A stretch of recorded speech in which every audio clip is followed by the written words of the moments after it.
Hello guys, welcome back. आज हमारे revision का डे 4 है और आज हम लोग अव्यय पढ़ने वाले हैं जो संस्कृत का 4th चैप्टर है। सबसे पहले हम लोग ये देखेंगे कि अव्यय की वेटेज कितनी है। एग्ज़ाम के अंदर अव्यय 5 मार्क्स का पूछा जाता है, 5 मार्क्स का इसका वेटेज है। इससे एमसीक्यूज़ नहीं आते हैं, इससे आते हैं फिलिंग द ब्लैंक। सबसे पहले हम लोग को शब्द के बारे में पता होना चाहिए। शब्द अक्षरों से मिलके शब्द बनते हैं। शब्द 2 टाइप के होते हैं, विकारी और अविकारी। विकारी से आप लोग क्या समझते हैं? विकार का मतलब ही होता है कोई चेंज आना या कुछ ऐसा ना, कोई चीज़ अपनी नॉर्मल चीज़ से कोई चेंज हो गया, ठीक है। तो विकारी का मतलब होता है जिन शब्दों में लिंग, वचन, काल, कारक इन सब के अनुसार चेंज आ जाता है, उनको हम विकारी बोलते हैं।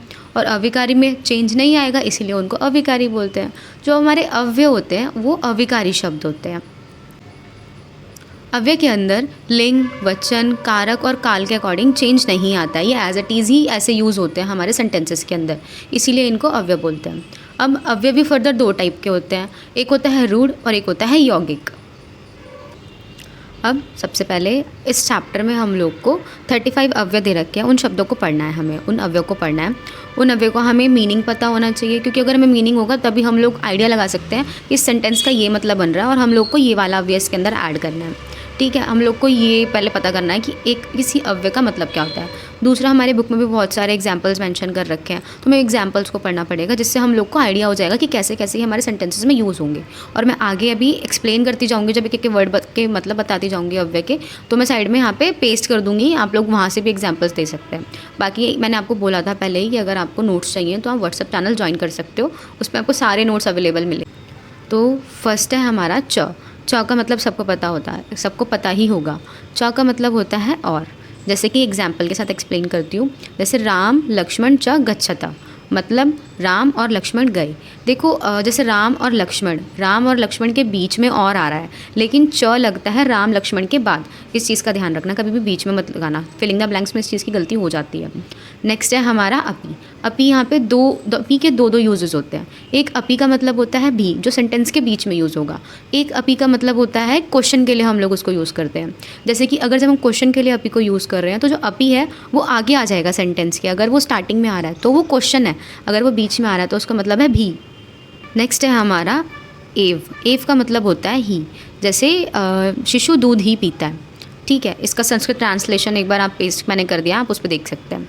नेक्स्ट है हमारा इति। इति 2 वाक्यों के बीच में लगता है। जैसे एक वाक्य ख़त्म हुआ है और दूसरा स्टार्ट हुआ है, तो के लिए के अर्थ में इति का यूज़ हम लोग करते हैं उन दोनों वाक्यों के बीच में। नेक्स्ट है खलु। खलु का मतलब होता है वास्तव में। और उसके बाद आता है हमारा ननु। ननु का मतलब होता है किसी से प्रार्थना करना या याचना करना के अर्थ में। और हम ननु का एक और मतलब होता है, जैसे अपी का था, अपी को हम लोग क्वेश्चन पूछने के लिए यूज़ करते थे, वैसे ही ननु को भी हम लोग क्वेश्चन पूछने के लिए यूज़ करते हैं। जैसे कि एग्जाम्पल, ननु कति छात्रास्ति, मतलब ननु कितने छात्र हैं, केवल। नेक्स्ट अव्यय है ही। ही का मतलब होता है केवल, ठीक है। उसके बाद आता है हमारा उच्चय है। उच्चय का मतलब है ऊंचे और निश्चय का मतलब है नीचे। फिर नेक्स्ट आता है हमारा विना। विना का मतलब होता है बिना। जैसे कि एक एग्जाम्पल ले लेते हैं, जल विना जीवन न अस्ति, जल के बिना जीवन। नेक्स्ट अव्यय है युगपत। युगपत का अर्थ होता है के साथ। जैसे एग्जाम्पल ले लेते हैं, चक्रेण युगपत, मतलब चक्र के साथ। हमारे नेक्स्ट 3 अव्यय हैं जो सेम, जिनका मतलब सेम है। सह, सार्धम और साकम, इन तीनों का मतलब होता है साथ। जैसे पुत्र माता सह गच्छति या पुत्र माता सार्धम गच्छति। पुनः, पुनः का मतलब होता है फिर से। जैसे पुनः मैं ये चैप्टर पढ़ा रही हूँ। नेक्स्ट अव्यय है यथा और तथा। यथा तथा। यथा तथा का मतलब क्या होता है? जैसा तैसा। एग्जाम्पल इसका, यथा राजा तथा प्रजा, मतलब जैसा राजा वैसी प्रजा। नेक्स्ट अव्यय है हमारा यावत तावत। इसका मतलब मीनिंग है जब तक तब तक। एक एग्जाम्पल के साथ समझते हैं। यावत जलम अस्ति तावत जीवनम अस्ति। इसका मतलब क्या हुआ? जब तक जल है तब तक ही जीवन है। नेक्स्ट है यदि तरही। यदि तरही का मतलब क्या है? यदि और तो। नेक्स्ट अव्यय है हमारा यदा तदा। इसका मतलब है जब तब।